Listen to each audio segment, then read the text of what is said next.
तो भाई अच्छा हुआ कि आज मैंने स्मैकडाउन लाइव नहीं देखा बल्कि रिप्ले देखा उसका, जिस वजह से मैं ज्यादा बोर नहीं हुआ। क्योंकि लोग कह रहे कि भाई कुछ ज्यादा ही बकवास था। मतलब भाई इतना बकवास तो नहीं था क्योंकि कुछ चीजें थी जो काफी बढ़िया थी। बस भाई कोडी क्राई बेबीज वाला जो फंडा है वो थोड़ा सा अलग है, क्या ही कर सकते हैं उसके बारे में। लेकिन भाई हम अच्छी अच्छी बातें करते हैं स्मैकडाउन के बारे में। तो स्मैकडाउन की शुरुआत होती है, ब्लड लाइन आती है भाई, बैड ब्लड लाइन। वहां पर अपोलो क्रूज होते हैं। तो सोलो सिकवा भाई अपोलो क्रूज को धक्का देकर खुद आगे चला जाता है। उसके बाद अपोलो क्रूज कुछ कहने लगता है तो भाई जेकब फाटू आकर भाई अपोलो क्रूज की बैंड बजा देता है। सिक्योरिटी गार्ड्स आते हैं भाई और टामा तोंगा और जेकब फाटू मिलकर सारे सिक्योरिटी गार्ड्स को यहाँ वहां फेंक के मारते हैं क्योंकि भाई बैड ब्लड लाइन बहुत ज्यादा गुस्से में है। तो ये बात यहाँ से साबित हो जाती है। तो इस तरीके से स्मैकडाउन को बेहतर दिखाने की कोशिश की जाती है। लेकिन जब शुरुआत करते हैं कोडी रोड से तो भाई वहीं से पता चल जाता है कि आज की स्मैकडाउन का क्या हाल होने वाला है। तो भाई कोडी रोड्स के प्रोमो के साथ स्मैकडाउन शुरू होता है। कोडी रोड्स जो है सबसे पहले सैटरडे नाइट मेन इवेंट को हाइप करते हैं कि भाई वहां पर बड़े बड़े रेसलर्स आए, उन्होंने अपना लोहा मनवाया था। मेरे पास भी वो मौका है लेकिन भाई कुछ ज्यादा मजा नहीं आता है। लेकिन भाई सबसे अमेजिंग बात, कोडी रोड्स को भाई किसी के आने से पहले ही पता चल जाता है कि कोई आने वाला है। तो यहाँ पर अमेरिकन मेड आ जाते हैं। भाई ये लोग यहाँ पर क्या कर रहे हैं पहली बात तो।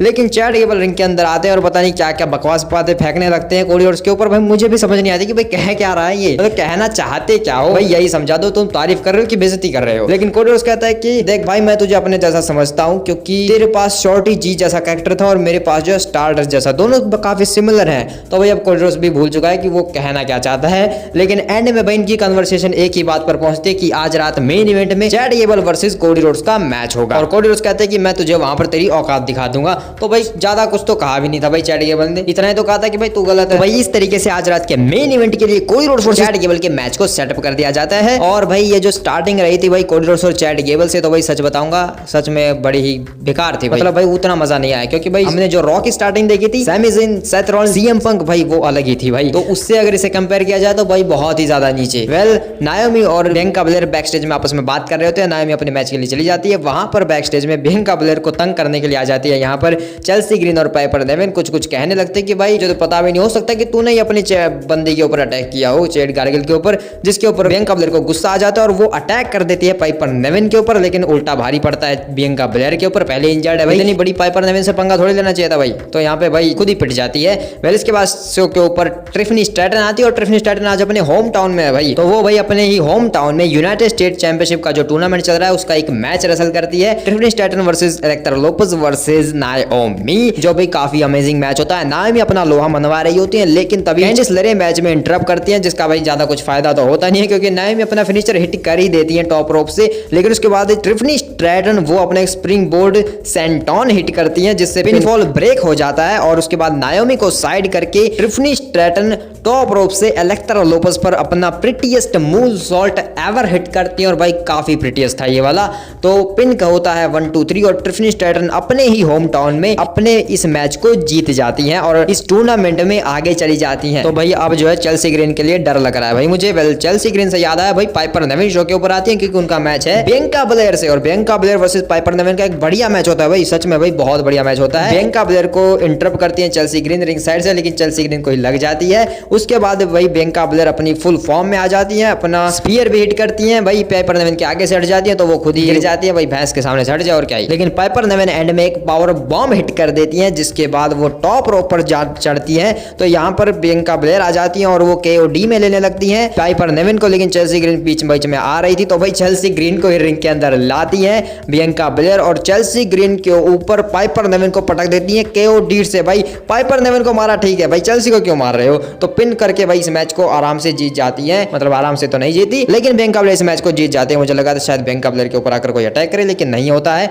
चेल्सी ग्रीन बेचारी रो रही होती है भाई रिंग साइड। जिसके बाद बियांका बेलर बैक स्टेज में जाती है और भाई बियांका बेलर के बैक स्टेज के बैक में जाकर देखोगे तो भाई डोमिनिक जो है निक ऑल्डिस से बात कर रहा है, क्यों कर रहा है भाई। वेल इसके बाद बियांका बेलर जाकर नायोमी से मिलती है और क्योंकि भाई दोनों हार चुके हैं तो भाई अपनी दुखी भरी दास्तां सुनाने लगते हैं दूसरे को। यहाँ पर इंटरव्यू लिया जाता है तो वो कहते हैं कि हम जो है ढूंढ कर रहे हैं कि किसने चैट गार्गिल के ऊपर अटैक किया, हमारे पास काफी सारे बंदे हैं, काफी सारी लिस्ट है तो पता नहीं किसने किया होगा। वेल इसके बाद शो के ऊपर यूनाइटेड स्टेट चैंपियन नए यूनाइटेड स्टेट चैंपियनशिप के नाकामुरा अपनी भाई बेहतरीन एंट्रेंस करते हैं भाई, जितनी तारीफ करो इस एंट्रेंस की वो कम है भाई, इतनी अच्छी एंट्रेंस चल रही होती है। बीच में एले नाइट क्यों टपक पड़ता है भाई, माना एले नाइट भी भाई उसकी एंट्रेंस भी काफी बढ़िया है लेकिन नाकामुरा के एंट्रेंस को कोई ब्रेक नहीं करेगा भाई, कोई उसे इंटरप्ट नहीं करेगा, उसे होने दिया करो भाई पूरा। लेकिन एले नाइट यहाँ पर आते हैं और नाकामुरा को कहने लगता है कि देख भाई तूने अपनी जादुई शक्तियों का गलत इस्तेमाल किया है, पता नहीं कहां से तू फील्ड से उठा के लाया ये सारी शक्तियां, लेकिन मुझे मेरा रीमैच चाहिए अभी और इसी वक्त, लेकिन अंदरादे आ जाते हैं और वो कहते हैं कि एल नाइट तेरा हो चुका है उसके साथ है, ठीक है, मुझे उससे अपना बदला लेना है पिछले हफ्ते का। तो एल नाइट कहते हैं कि भाई ऐसा नहीं हो सकता, लेकिन अंदरादे के ऊपर पीछे तामा तोंगा के अटैक कर देते और रिंग के अंदर जेकब फाटू एल नाइट के ऊपर अटैक कर देते हैं और भाई शिंसुके नाकामुरा खड़े होकर देख रहे हैं कि मैं क्या करूं। और इसके बाद पूरी बैड ब्लड लाइन से घिर जाते हैं शिंसुके नाकामुरा। तो भाई वो अपने गले से उस ब्लैक मिस्ट को निकालकर डरा देते हैं भाई जेकब फाटू और सोलो सिकावा को। सोलो सिकावा जेकब को कहता है कि भाई इससे दूर रहे, पता नहीं कौन सा जहर लेके आया है अपने साथ। तो यहाँ से नाकामुरा तो चले जाते हैं, लेकिन सोलो सिकावा अंदरादे के ऊपर समोन स्पाइक ट्राई करने जाता है, लेकिन एलन नाइट फिर से उठ के अटैक करने लगता है। तो एलन नाइट को समोन स्पाइक जाती है भाई, जिसके बाद सोलो सिकावा यहाँ पर डिक्लेयर करता है कि ये भाइयों चाहे मेरे 2 सैनिक घायल हो चुके हों, ब्रॉन्सन ब्रीड और तांगा लोआ, लेकिन ब्लड लाइन अभी भी टॉप पर ही रहेगी। तुम्हें क्या लगता है एक मैच में हार गया, एक वॉर में हार गया तो मैं नीचे गिर गया? नहीं, तुम सबके लिए ये स्टेटमेंट है कि मैं अभी भी यहाँ पर हूँ, मैं अभी भी तुम्हारा ट्राइबल चीफ हूँ, मेरे पास अभी भी उला फला है, तो मैं ही ट्राइबल चीफ हूँ और तुम सबको मुझे एक्नॉलेज करना होगा। और वैसे ही रोमन रेंज भी एक दिन मुझे एक्नॉलेज करेगा ही। तो भाई इस तरीके से आज बैड ब्लड लाइन आकर एलन नाइट और अंदरादे को धो देती है और शिंसुके नाकामुरा पतली गली पकड़ लेता है। तो भाई बस इतना ही था भाई ब्लड लाइन का आज, और कुछ नहीं था। तो भाई बैक स्टेज में किसी ने स्ट्रीट प्रॉफिट को बजा दिया है भाई, पता नहीं किसने बजाया, लेकिन भाई मैं तो जानता हूँ किसने बजाया है। तो यहाँ पर निक ऑल्डिस वही पता लगाने जाते हैं कि भाई किसने बजाया है। वैसे भी इनका मैच है भाई आज। तो यहाँ पर हमारे टैग टीम चैंपियंस आते हैं मोटर सिटी मशीन गन्स और वो पूछते हैं कि अब क्या होगा हमारे मैच का। तो निक ऑल्डिस कहते हैं कि अब वो मैच शायद नहीं हो पाएगा, लेकिन यहाँ पर जॉनी गार्गानो आते हैं और कहते हैं कि अगर मैच एडवर्टाइज हो चुका है तो वो हम कर सकते हैं, DIY versus motor city machine guns का करवा दो, क्या दिक्कत है। तो निक ऑल्डिस कहते हैं कि ये भी अच्छी बात है, लेकिन अगर तुमने कुछ भी गड़बड़ की तो मैं वो बिल्कुल भी बर्दाश्त नहीं करूंगा। जिसके बाद जॉनी गार्गानो को वो मैच मिल जाता है। तमाशो चंपा से वो जाकर बात करते हैं और तमाशो चंपा कहता है कि देखा हमें मैच मिल गया ना, मैंने कहा था मेरे तरीके से करेंगे तो मिल जाएगा। यानी कि भाई तमाशो चंपा ने अटैक किया था, पता चल गया भाई। मतलब कि भाई इसमें पता लगाने की भी कोई बात है, सबको पता है वो तमाशो चंपा ने किया था। शो के ऊपर ये बेहतरीन मैच स्टार्ट होता है। मोटर सिटी मशीन गन्स अपने बेहतरीन मूव्स दिखाते हैं, लेकिन भाई तमाशो चंपा अपने ही ब्रदर को अब एक बिग बूट बजा देते हैं, यानी कि जॉनी गार्गानो को, और उसे कहते हैं कि यू स्टूपिड गधे की औलाद, तुझे दिखता नहीं क्या मैं यहाँ पे आ रहा हूँ बिग बूट मारने के लिए, हट जाना चाहिए था ना। लेकिन उसके बाद मोटर सिटी मशीन गन से मैच में अपनी पकड़ बनाते हैं, लेकिन कुछ नहीं कर पाते क्योंकि तमाशो चंपा किक आउट कर देता है। उसके बाद वो जाकर जॉनी गार्गानो को टैग देता है और कहता है कि जाकर शैली को बैरिकेड्स में देके मार। लेकिन भाई जॉनी गार्गानो ऐसा नहीं करता है क्योंकि वो अच्छा बंदा है। जिसके बाद इनकी बहसबाजी कुछ ज्यादा ही बढ़ जाती है, तो जॉनी गार्गानो धक्का दे देते हैं तमाशो चंपा को इस बार भाई। जिसके बाद तमाशो चंपा काफी गुस्से में हो जाते हैं और वो कहते हैं कि तू नहीं करेगा तो मैं करूंगा, देख अब मैं जाके चेयर लेके आता हूँ। तो तमाशो चंपा रिंग साइड पर चेयर लेने चल जाते हैं और रिंग के अंदर वे लगा था जैसे मैच खत्म ही हो जाएगा, क्योंकि गार्गानो पूरी तरीके से पिट रहा था यहाँ पर। और भाई वो तमाशो चंपा भाई चेयर लाने में लगा हुआ है। तो यहाँ पर अपना फिनिशर हिट करने के लिए तैयार करते हैं जॉनी गार्गानो को मोटर सिटी मशीन गन से, लेकिन रेफरी को उलझा लेते हैं तमाशो चंपा और उसका फायदा उठाकर जॉनी गार्गानो लो ब्लो हिट कर देता है। भाई ये क्या देखने को मिल रहा है। जिसके बाद वो शैली को एक सुपर किक हिट करता है और उसके बाद हंसकर अपनी शैतानी हंसी के साथ जाता है तमाशो चंपा के पास, उसे टैग देता है, अपने फिनिशर हिट करते हैं और पिन होता है 1 2 3 और यहाँ पर DIY बन जाते हैं नए WWE टैग टीम चैंपियंस, वो भी एक हील वर्जन में, क्योंकि यहाँ पर तमाशो चंपा और जॉनी गार्गानो दोनों एक साथ मिल चुके हैं और दोनों हील बन चुके हैं अब, यानी कि दोनों ही बुरे बन चुके हैं। तो भाई इन दोनों का प्लान था ये सब कुछ, और बैक स्टेज में जाकर इसकी खुशी भी मनाते हैं कि हमने क्या बेहतरीन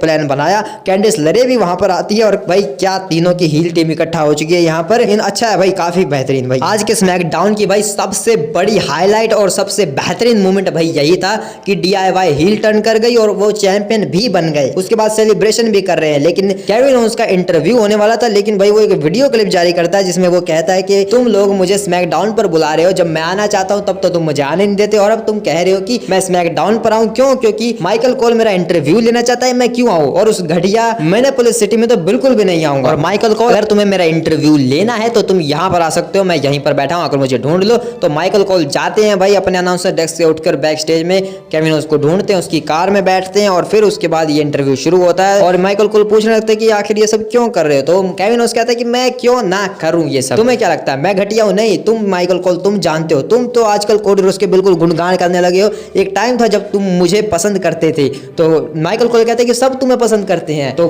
केविन ओवेंस कहता है कि मैं भी जानता हूं कि मैं चाहता था कि सब मुझे पसंद करें, NXT टाइम से मैं चाहता था, लेकिन अब चीजें बदल चुकी हैं, अब चीजें वैसे नहीं चलती हैं। जिसके बाद माइकल कोल समझाने की कोशिश करता है कि देखो भाई सबसे बड़ी गलती तुम खुद हो, तुम अपने आप को आईने में देखो। तो केविन ओवेंस कहता है कि हाँ देख रहा हूं मैं आईने में जो है काफी सुंदर चेहरा दिख रहा है मुझे अपना। जहां पर माइकल कोल ये कह देते कि जरा सोचो जे उसो, सैमी ज़ेन और कोडी रोड्स, और केविन ओवेंस कहते हैं गए चुप कर, इनका नाम तो बिल्कुल भी मत ले। और जो सैमी ज़ेन उसको तो मैं बाद में देखूंगा भाई। केविन ओस एक्चुअल में ऐसा कहते हैं कि वो सैमी ज़ेन को बाद में देखेंगे, उसने जो भी कुछ किया है। यानी कि भाई सैमी ज़ेन वर्सेस केविन ओस ये हमें देखने को मिलेगा ही मिलेगा। यानी कि भाई सैमी ज़ेन नेक्स्ट टारगेट है केविन ओवंस का। जैसे कि हमने सोचा था कि भाई शायद केविन ओवंस सैमी ज़ेन के ऊपर भी अटैक करेंगे, क्योंकि सैमी ज़ेन भी तो अब रोमन का साथ दे रहा है ना भाई। तो भाई वो चीज़ यहाँ से कंफर्म हो जाती है, जिसके बाद केविन ओवंस यही कह देते कि भाई अगर तुझे यही सब घटिया बातें करनी है ना तो चल निकल जाए यहाँ से, चल। तो माइकल कोल को वो यहाँ से भगा देते हैं गाली देकर और अपनी कार लेकर निकल लेते हैं। जिसके बाद शो का मेन इवेंट आ चुका है। तो Cody Rhodes versus Chad Gable का एक बेहतरीन मैट रेसलिंग मैच होता है और भाई काफी अमेजिंग मैच होता है, जिसमें अमेरिकन मेड रिंग साइड से काफी इंटरफेरेंस भी करते हैं, जिसका फायदा उठाकर चैट गेबल भाई टॉप रोप से अपना एक हेड बट स्प्लैश हिट करते हैं। कोडी रोड्स एक सुपर प्लेक्स हिट करते हैं टॉप रोप से, वो भी इन्वर्टेड अपना डिजास्टर किक हिट करते हैं। उसके बाद कोडी रोड्स कोडी कटर भी हिट करते हैं और अमेरिकन मेड जो है वो चैट गेबल को बाहर निकाल देता है रिंग साइड पर। जिसके बाद जेसिका जोन्स जो रेफरी है वो अमेरिकन मेड को रिंग साइड से बैन कर देते हैं कि चलो निकलो यहाँ से,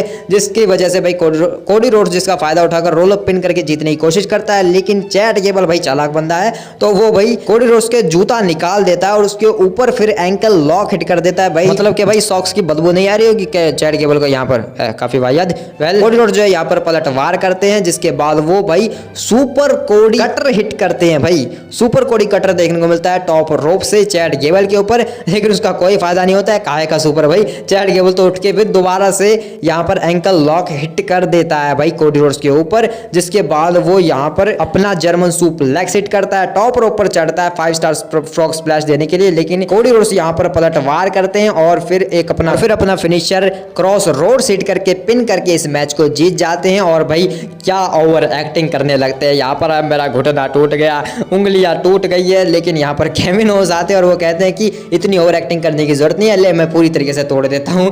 भाई उसी के ऊपर अटैक करते हैं और फिर भाई कोडी रोड्स रोने लगता है। भाई कोडी रोड्स को रोता हुआ देखकर, पिटता हुआ देखकर काफी मजा आता है। केविन ओवंस उसे और धोता है भाई। यहाँ पर सारे और रेफरीज, ऑफिशियल्स, सिक्योरिटी गार्ड और पता नहीं कौन कौन आ जाता है। जिसके बाद कोडी रोड्स कहता है कि मेरी शेर आ गई मुझे बचाने के लिए, तो अब मैं अटैक कर सकता हूँ। तो उसके बाद उसे हौसला आता है और फिर वो केविन ओवंस के ऊपर सुसाइड डाइव हिट करता है। यहाँ पर ब्रॉल हो जाता है और इसी ब्रॉल के साथ सैटरडे नाइट मेन इवेंट को यहाँ पर हाइप करते करते ये जो स्मैकडाउन है वो खत्म हो जाता है। जिसके बाद चीजें यहाँ पर ऑफ एयर चली जाती हैं और केविन ओवंस और कोडी रोड्स यहाँ से निकल लेते हैं। तो भाई Cody Rhodes versus Chad Gable ये मैच काफी बढ़िया था। उसके बाद जो ब्रॉल हुआ वो तो और भी बढ़िया था, और मैच भाई इसलिए बढ़िया था क्योंकि उसमें चैट गेबल ने जो परफॉर्मेंस दिखाई भाई वो काफी लाजवाब थी। कोडी रोड्स का क्या है भाई, वो तो ऐसे ही करता रहता है कुछ ना कुछ। जिसके बाद भाई ऑफ एयर में डोमिनिक मिस्टेरियो आते हैं, उनका मैच ब्रॉन ब्रेकर से होता है भाई, और ब्रॉन ब्रेकर क्या मजेदार स्पीयर लगा के इस मैच को जीत जाता है और अपनी इंटरकॉन्टिनेंटल चैंपियनशिप को रिटेन कर लेता है। जिसके बाद शो के ऊपर ओटिस आते हैं भाई। ओटिस क्यों आया है, उसके बाद गुंथर भी आ जाते हैं भाई। गुंथर वर्सेस ओटिस का मैच होता है भाई, इसको डालना चाहिए था मेन इवेंट में स्मैकडाउन के। और भाई ये क्योंकि ये काफी बैंगर मैच देखने को मिलता है, क्योंकि ओटिस भाई काफी लाजवाब परफॉर्मेंस दिखाता है। ओटिस को भाई टक्कर देता है पूरी तरीके से, जैसे भाई चैट गेबल गुंथर को टक्कर दे रहे थे भाई उस टाइम पर, बिल्कुल उस लेवल की या फिर उससे भी बेटर कह सकते हैं। लेकिन क्योंकि ऑफ एयर था तो कुछ पता नहीं, कुछ ज्यादा कह नहीं सकते। लेकिन यहाँ पर ओटिस को एंड में पावर बॉम्ब हिट होता है और गुंथर इस मैच को जीत जाते हैं। लेकिन गुंथर भाई शो के ऊपर भी अवेलेबल थे, उन्होंने निक ऑल्डिस से कुछ बातें की थी और उसके बाद वहां पर कार्मेलो हेयस आ जाते हैं और वो कहने लगते हैं कि तुम्हें इनसे बात करने का टाइम है लेकिन मुझसे बात करने का टाइम नहीं है। निक ऑल्डिस कहते हैं कि तू गुंथर की बात कर रहा है, वो वर्ल्ड चैंपियन है, उससे बात नहीं करूंगा तो और किससे करूंगा, तुझसे करूंगा, तू तेरे पास क्या है। जिसके ऊपर भाई कार्मेलो उसको गुस्सा आ जाता है और कहने लगते हैं कि देखो सुनो ये क्या कह रहा है, ये कह रहा है कि मेरे पास क्या है। और जैसे भाई वो मुड़ता है तो भाई निक ऑल्डिस गायब हो जाते हैं, मिस्टर इंडिया बन जाते हैं भाई, वो वहां से चले जाते हैं। तो भाई कार्मेलोस के साथ ये बहुत बुरा होता है। तो यहाँ पर भाई कार्मेलोस डरे हुए हैं कि क्या होने वाला है, लेकिन वो इस चीज को जब ट्विटर पर ट्वीट करते हैं तो वहां पर भाई किसी का पेंटा की इमोजी कोई भेज देता है, जिसके ऊपर भाई आए वाले रिएक्शंस थे भाई। तो क्या पेंटा WWE में आ रहे हैं, क्योंकि भाई वो AEW के स्टार है। तो भाई इस कार्मेलोस वाले सेगमेंट से पता चलता है कि आज जो स्मैकडाउन के ऊपर जो मंडे नाइट रॉ के सुपरस्टार्स इसीलिए थे क्योंकि भाई एक शेकअप हो रहा है छोटा सा, क्योंकि रॉ नेटफ्लिक्स पर जा रहा है। तो भाई रॉ से काफी सारे सुपरस्टार स्मैकडाउन पर आने वाले और स्मैकडाउन से काफी सुपरस्टार्स रॉ के ऊपर जाने वाले। वो कौन कौन होने वाले हैं, निक ऑल्डिस और एडम पेस बाद में जो है बात करेंगे आपस में और उसको रिवील करेंगे बाद में शायद अगली स्मैकडाउन पर। और अगली स्मैकडाउन से याद आया भाई, अगली स्मैकडाउन के लिए वुमेन्स यूनाइटेड स्टेट चैंपियनशिप के सेमीफाइनल मैचेस अनाउंस हो चुके हैं, ऑफिशियल हो चुके हैं। तो बेली वर्सेस चेल्सी ग्रीन का मैच होने वाला है और उसके अलावा मी चीन वर्सेस ट्रिफनी स्ट्रैटन का मैच होने वाला है। और भाई क्या मजेदार चीज है, अगर चेल्सी ग्रीन जीत जाती है और दूसरी तरफ से मी चीन, तो राइवलरी मैच है। बेली अगर जीत जाती है और ट्रिफनी स्ट्रैटन भी जीत जाती है तो उनका फाइनल मैच भी राइवलरी मैच होगा, तो काफी मजा आएगा। तो भाई चेल्सी ग्रीन अब थोड़ी खतरे में लग रही है मुझे, लेकिन भाई आई होप कि भाई चेल्सी ग्रीन जीत जाए किसी तरीके से। कोई आकर इंटरफेयर कर दे भाई, कोई बेली आके मैच में और बेली के ऊपर अटैक कर दे भाई कोई आके। तो भाई यही है मेरे थॉट्स इन सब चीजों के ऊपर। तुम्हारे ओपिनियंस मुझे कमेंट में बताओ। मिलते हैं किसी और वीडियो में, तब तक के लिए बाय।